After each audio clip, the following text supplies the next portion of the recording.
Hello, and thank you for having me here.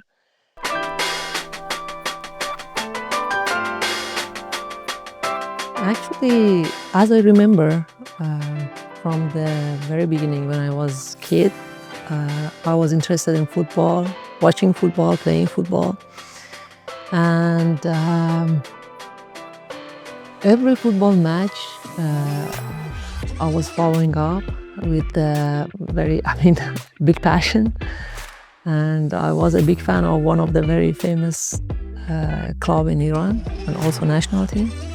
So not only I just watched the football matches, but also because we lived in a house with a very big yard covered in grass, and it was perfect for playing football. So I just gathered the kids from the neighborhood and formed two teams and played football, as simple as that.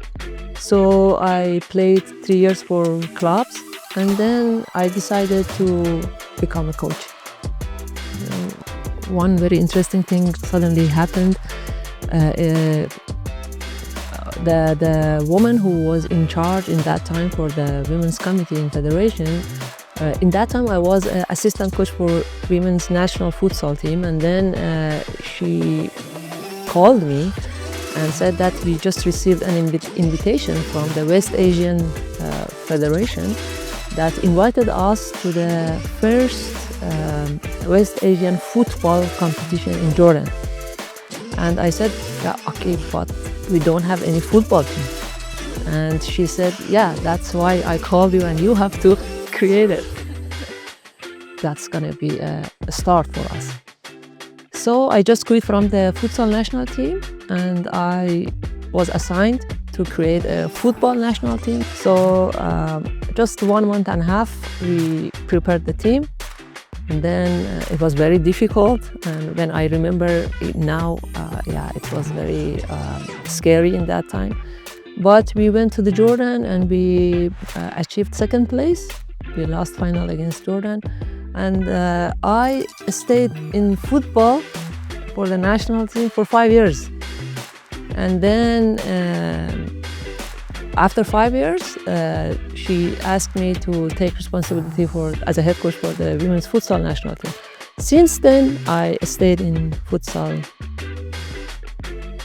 Actually, when I was a kid, Iran football national team had a head coach named Parviz Dehdari.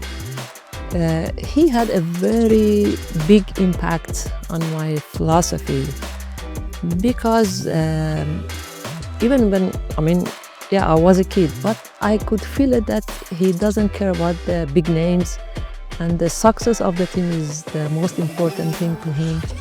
And he had his unique philosophy in managing the team and controlling the team. That in that time I really liked it, and I still respected him a lot. Unfortunately, he passed away years ago, but I always remember him. But later on, when I grew up, actually there were other coaches that had very big influence in the way of my working, technical or tactical influence, let's say. And for example, Guardiola, Carlo Ancelotti, Jurgen Klopp, and recently Luis Enrique. The seed or the source of the success from 2015 and 2018, if you want to go back to the source, it was 2013 when we, for the first time in Iran, the history, we achieved a silver medal in a sport team in Asia, in indoor games. That was held in Incheon, South Korea. So that was the start of the later success.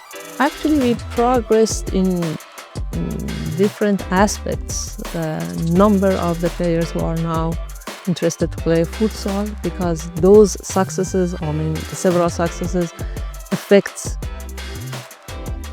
specifically for the 2018, I can say almost 1 year. But before that, you have to see the process before that. It was many efforts and many works behind that.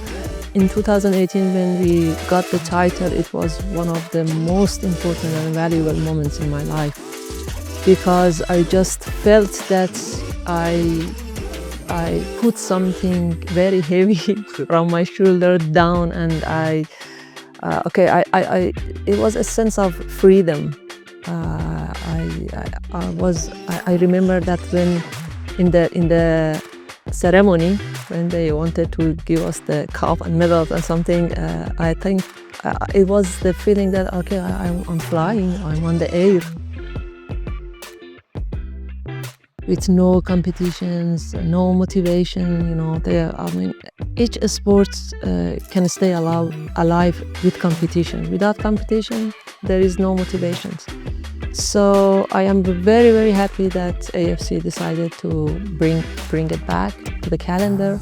And as you see, now the teams are really, really excited.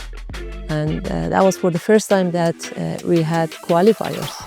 It means that the number of the teams who are interested to participate is growing. So also the level of the competitions compared with 2018 and 2015 developed a lot, progressed a lot. You can see some new faces, and also you can see some of the teams that improved a lot compared to their performance in 2015 and 2018.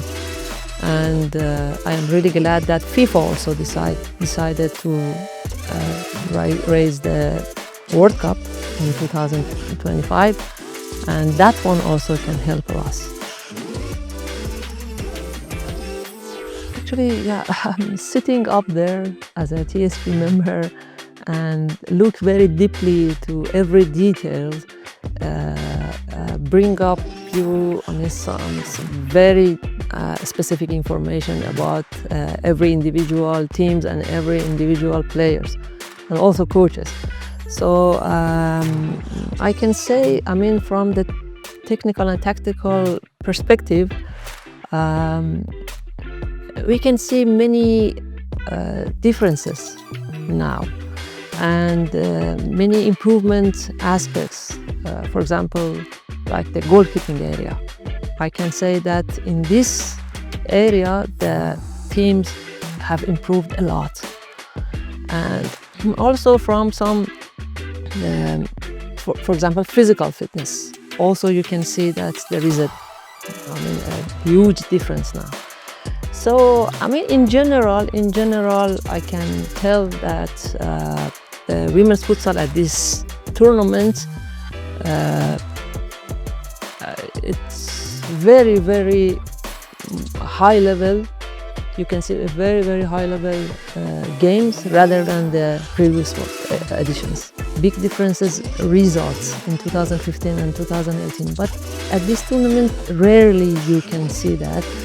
And also I think this tournament, it was very competitive, and the teams, both teams, they really tried to compete, and they had challenges, and even if they lost the ball, it was very difficult to beat them.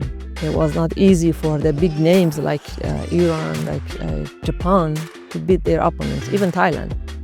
So that's a positive point from this tournament.